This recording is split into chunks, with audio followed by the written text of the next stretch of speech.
Good evening, good evening, good evening, my friends. It's another Monday evening, and we are still alive and well. A little bit exhausted, but that happens when you work. We are still looking at the role of our men in our society. We had part one last calendar year, still in the same days of counting because the need for each of us to occupy the space that we were created for still stands. And so this evening we'll continue our conversation with some able bodied men. We're hoping that the second guest will be able to join us shortly, but we do have with us Leo Hall, and Leo serves in a number of capacity. First, is a human being, is a male. He considers himself a man of God. He's a father, he's a wife, and he leads a house of faith through the word of God. So he pastors a group of people and have been doing so for a number of years.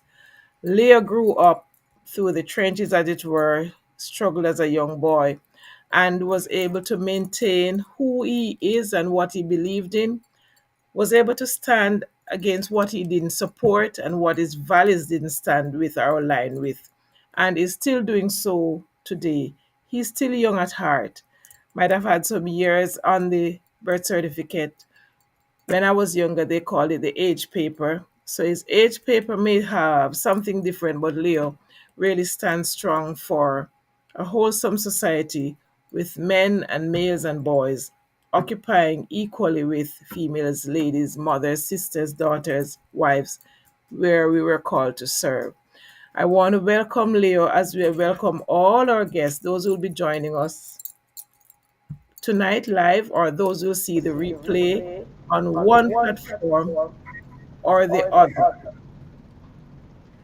I want to welcome you, Leo. I want you to greet our friends, those who are live or those who will join us on the replay. How are Yes, you? yes. Good day, good day. And just let me just say thanks for having me as a part of the discussion this evening. It is a very, I think, important discussion for us to have at this time, considering what is happening. But I just say thanks for having me, and again, good evening to all of us, to you and to your viewing audience. I want to ask you, Leo, in light of what we are seeing happening now, and I'll go to where my passion is and where my service has always been is education. We have seen the dynamics of the shift with majority of the boys we encounter, they have to portray, as it were, a macho image. I'm having a feedback here. Do you hear it? Yeah, Um, they have to portray a macho maybe image. maybe you have a device that is on around you, I and don't know. if there's any device that is on you, maybe want to turn off those device. Maybe. So I'm the culprit. Yeah. All right, thank you. So most of the boys, they believe that they are not able to be moderate, be respectful, respond with some civility. They have to be we have seen it, so some of them might have learned it, some might have picked it up, some might just develop it based on what society dictates and expects of them. Can you speak to that to see how, as mothers, as sisters, as ladies, as fathers, we can help our young men to be boys, our boys to be young men? I missed a part of the question, so I'm gonna ask you to, I have grasped a part of it, but a part of it I missed, and I want to make sure I answer accurately. So if you could re-ask that question for me, please. Sure. So the question is, based on what we're seeing with our society, majority of our young men, the behavior they portray, is it fair to say that they have learned it from society? They have developed it based on the lack of the presence of fathers, or it is just what they have learned? What do you think has contributed to what we are seeing? Okay. The reality is that behaviors are learned, and all the sociologists will tell you that behaviors, whatever type of behavior, any behavior is learned, and what happens is that we may be passing on to our boys or young men. From childhood, we would have done that. And sometimes we passed on to them things that are not wholesome. And then over time, it stays with them. And then it becomes what it is today. One of the things that many of us need to learn is that anything that is small, if it stays over time, it becomes big.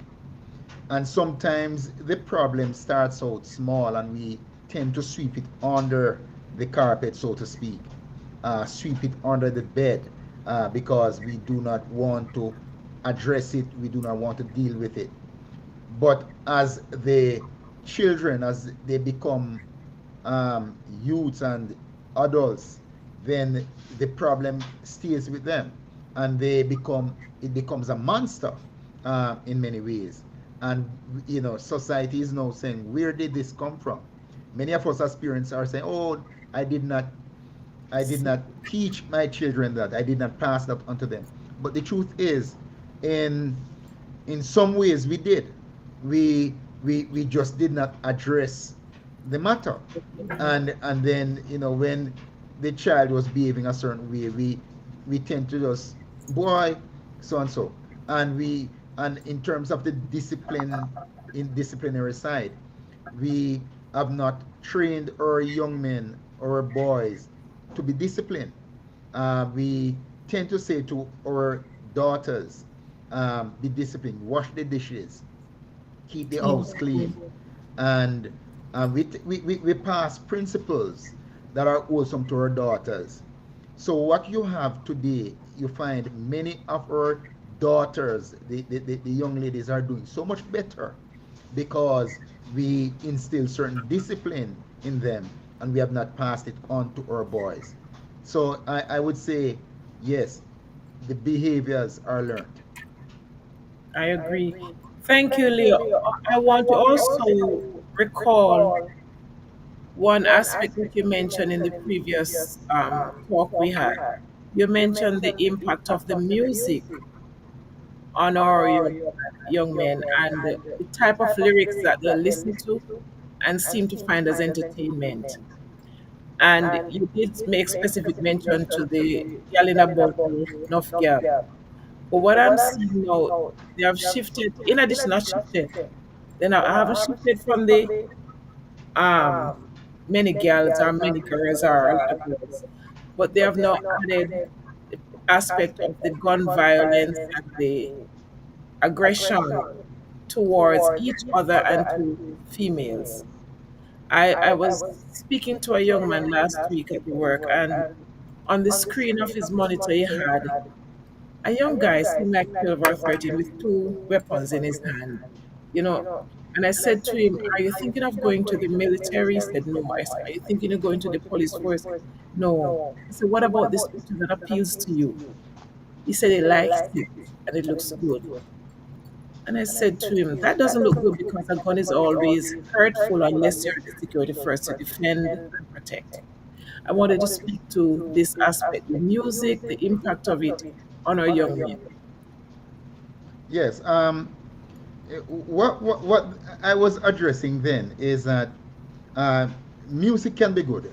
Remember, music is immoral. It is both good and bad, and it's the lyrical content to a music that determines whether or defines it as good or bad. So when we have um, lyrical presentations highlighting and promoting violence, as we have seen in, and I think it starts in the 80s when you have some DJs and rap singers started promoting violence in a certain way, and then for the youthful minds, youthful, and I want you to note this, because we have our young boys listening to these songs, and they hear boom bye bye, and they know say boom bye bye represent the gunshot and inform of dead and things like that. Then it creates in them, it's a cultural shift that is taking place. So when you would find that the norm in terms of violence, if somebody has, if there were disagreements, they would fight it out probably, with their fist, and throw each other on the ground, and then somebody will get up and say I won the fight, and they move on. But they have moved into a more violent means where they are using deadly weapons to destroy each other's lives. And I love music, but sadly, some of our music, um, i- i- are just Lyrics. promoting, yeah, the lyrical, aspect of it. Some of our singers are presenting and encouraging violence. And while our girls, some of them have adapted, most times it's our young men, it's our boys taking on. When you look, I was reading something recently where they say that some young teenagers, and like 13, 14 years old, are now walking with guns, and they are not licensed to carry it, but they're walking with it. And it is, sadly, it's not just a problem for Caribbean countries like Jamaica or Mm, Haiti. It is a problem in the US, where boys are taking their parents' weapons into school, and the only intention is to kill. And we have to start retraining. I know that in some countries like the US, they're making it look like gun is a great thing, and talking about their right to right to be. constitutional rights. But we need to get to a place to admit that gun is a dangerous thing. And gun, the sole reason for a gun is to kill. Exactly. And and as Christians, and I am disappointed in the Christian community here in the US, because it is promoting guns. In churches, pastors are preaching that carry your gun, and encouraging persons to walk with their gun, and if and telling the police, if you see them in the community, use your gun. And there is no grace being presented in many of our communities. So our young men are adopting, and they are taking on these cultures. And remember, when in years gone by, what we used to call as vicious, these, because it is now amplified, these young men, when they are matured and they develop this vicious lifestyle, let me tell you, it is more, it's terrible when they act upon that Definitely which they have been carrying over the years. a fact. Yeah. And you mentioned that now I go to the emotional aspect. We have seen, because you mentioned the heartlessness of these young men bearing guns. What happened between that cute little baby boy, months to 5, 6 years? What are some of the things that you think and see, or based on research, things that are happening that have changed that little young baby into that vicious behaving young man? No, Cheryl, I must tell you that when I think about, I two boys and a third one that we nurture. So three of them, and I've seen them moving from infancy, um, through childhood into now young men. And one of the things that I have noticed is that they all have different personalities. So emotionally, they express themselves differently.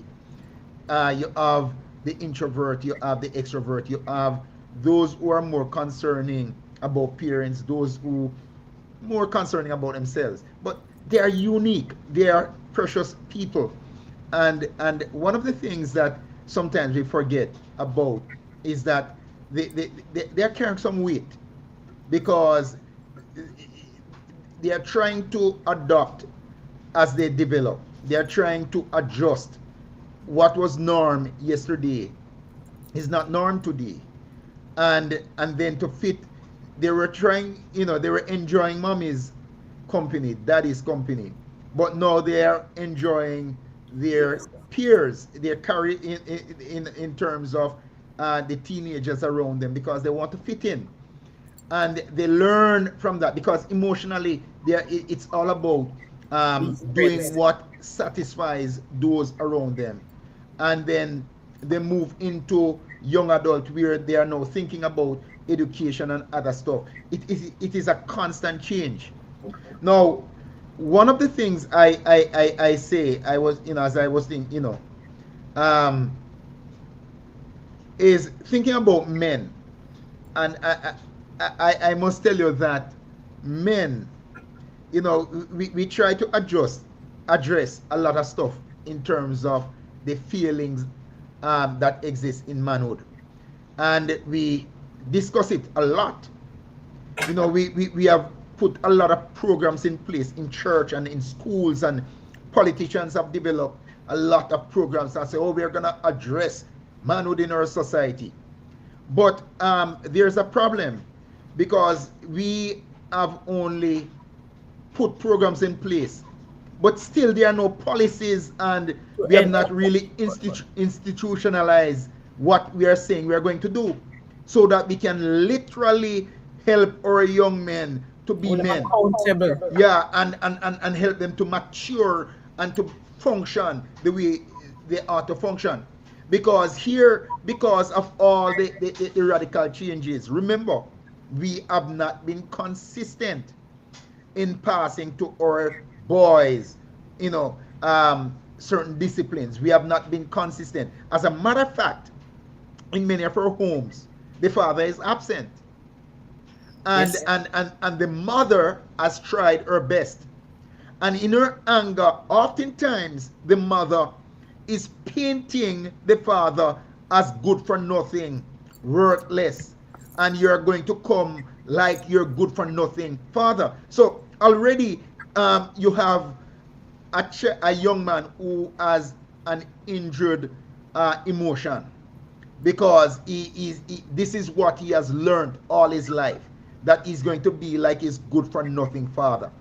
Imagine, and I want you to just imagine with me, that what would this person be going through? What really would you be going through, to be told in your childhood, and as a matter of fact, you're just learning to understand stuff, and you're being, it's pouring upon you every day, you are good for nothing. It's difficult to shape your psyche in a way Positive. to be Positive. positive, because all you're hearing negatives.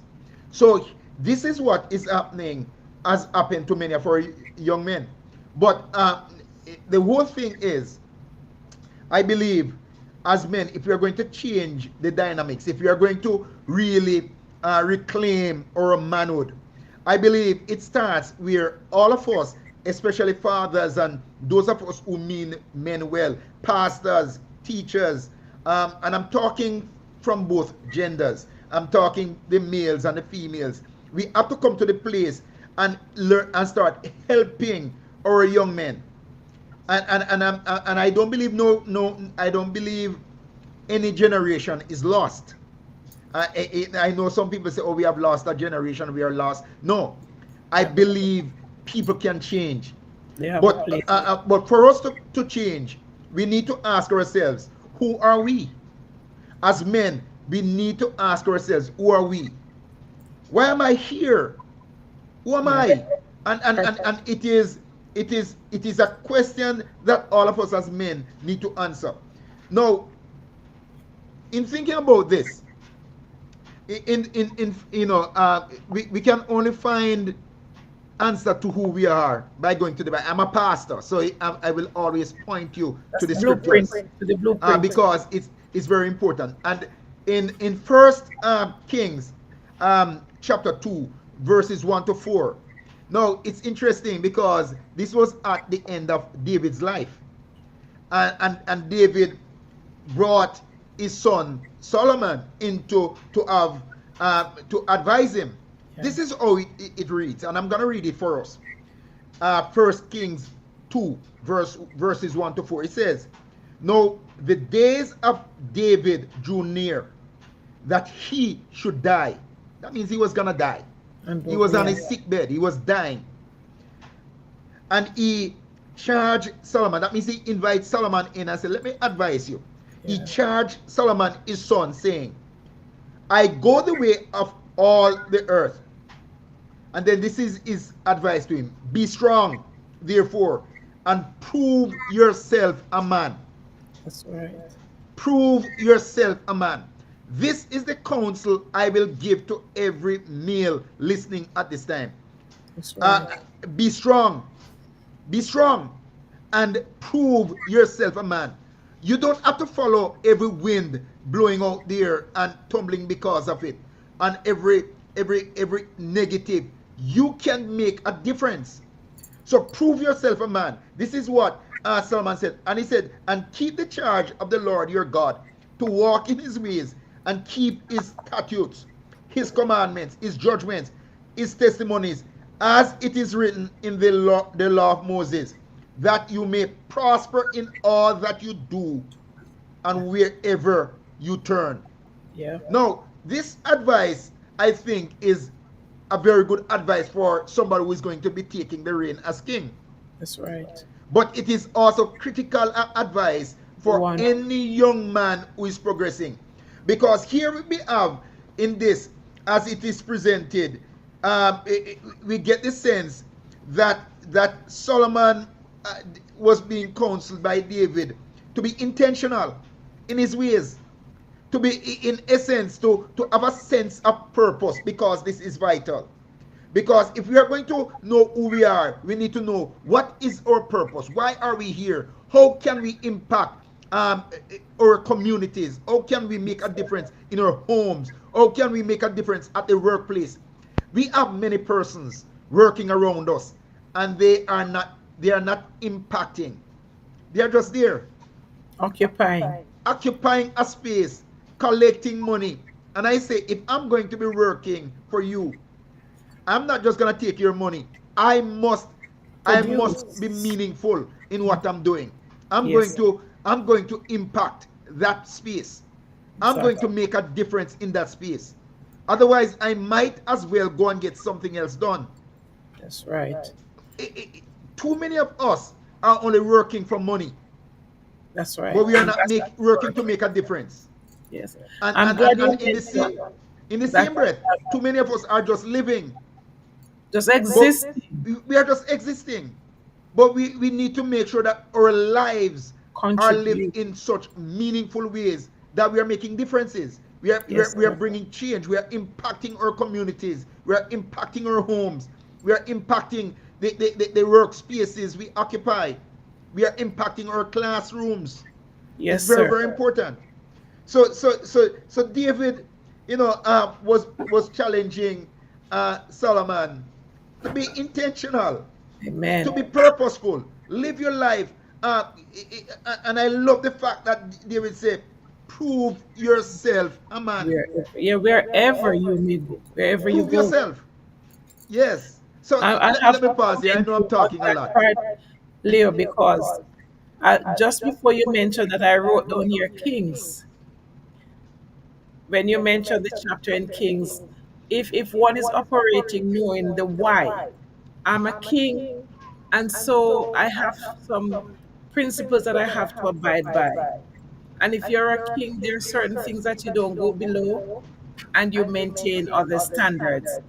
I want us, as we wrap up this half an hour, I haven't seen Courtney or heard from him, but I know he'll be with us another time.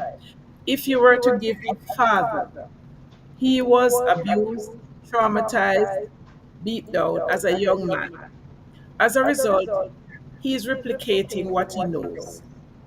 Just to speak to him, I heard you mention something very potent. No generation or no one is lost.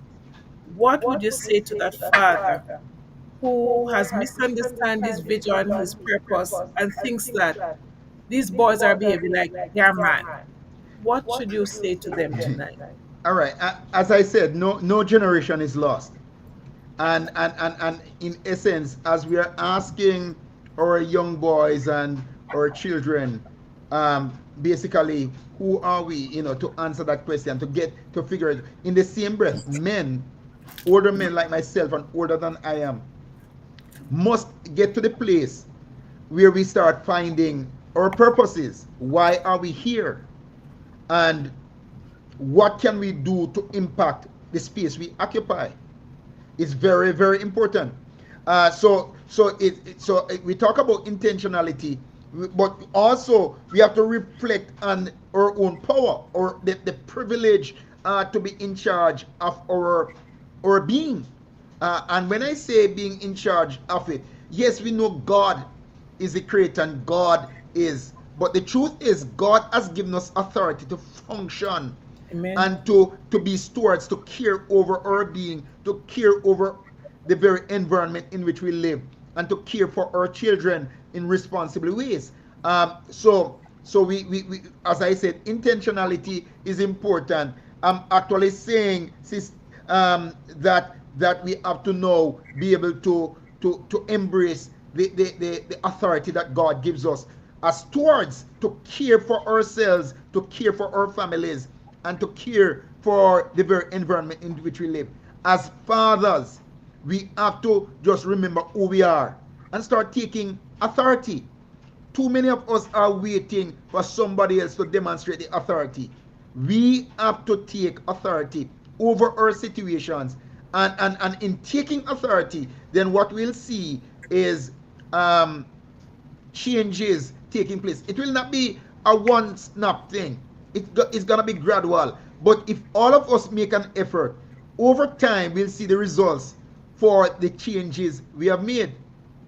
Yes, So, sir. and the final thing I will say to us as fathers, because as I challenge, about intentionality and taking stock, it's really taking, it's about accountability, to give an account for us being men. But the whole thing is that it wraps up in what we call responsibility, Yes, sir. and this is very, very important. You're talking about king and stuff like that, and I smile to myself because a man, a real man, within his domain, and notice I use the word domain deliberately, because as the king governing your domain, it becomes your kingdom. Yes, sir. And if you're going to be managing your domain, it means that, if you're the king for the space you occupy, then you're going to protect the space you occupy. That means you protect your children, you protect your spouse, and you pass on to your children and those who will come after you the principles Yeah. of what a king is doing, so that they can develop that and go further. So you protect it, you provide for that. So there's security, and there's provision, Comfort. which is very, very important. But one critical thing that the king must be able to do is to function in a priestly manner. Every king that fails to provide that priestly presence suffer in scriptures. Yes. And this is very, very important. And when they suffer, they have to be sending for prophet to come in. But David is an exception, although David did falter in how he managed his God house. was a man of his word. so God. so so I want to put that on the platter here. So responsibility is very important. That means be one who manages your affair. It does not mean you're going to be perfect. I do not see myself as perfect. And I'm sure if I invite Brother Ken here, he will say, boy, Brother Lear, say, I'm not perfect. The truth is, none of us None is. of us. But None of what is important is the efforts we make. Yes, And, sir. the efforts and that is where we talk about intentionality. That's where we talk about accountability. That's where we talk about responsibility. If we do what we should do, the next generation can pattern it and develop on it, and then we'll have better men tomorrow. Amen. It is about creating a platform that our young boys can build on, My that our love. young men can function the way they ought to function. That Yes, even if we die, God will be praised by that's what that I which feel we have too. offered. I Amen. believe our men can do it. And I believe some are doing it. So we will want to say to those who are doing it, continue to be steadfast, unmovable, unshakable, doing what God has called you to do. Leo, I applaud you, and I want to say, as we wrap this up, continue to be encouraged and encourage your young men. One practical thing I've asked my husband to do when he's entering the house, I don't want to see him coming in looking like I want to smile. So it's a humorous thing when he steps into the door. He comes in with a smile. I say, you're coming into your home. It's your palace. So enter with joy, right? You're coming into a place where worship is where we dwell. And I take that some men are still thinking that they have to be grim and gloom. Lighten up, like you said, be authentic, be vulnerable because love is the essence and the whole foundation that makes things different. Yeah. I leave it with you have the last word because it's a man's program this evening. Well, all I have to say to men is that let us not give up on our gender. Let us make every effort to bring about change to the next generation of men. We who are already functioning well, keep doing what you're doing. But more than anything else, it's not to impress others, but to live to the honor and the glory of God. That is what is critical for us. And I say, Yeah. men, soar, shine. And if you do that, God will be praised. And I'll be happy. Yes. Yes, I think Thank so. you. Thank you, Leo. I respect and honor your time, and I pray that there'll be other times because we have this part we need to work out. We need our men, our boys need us, and we all need each other. I leave you with peace. That's all I have. Let's talk.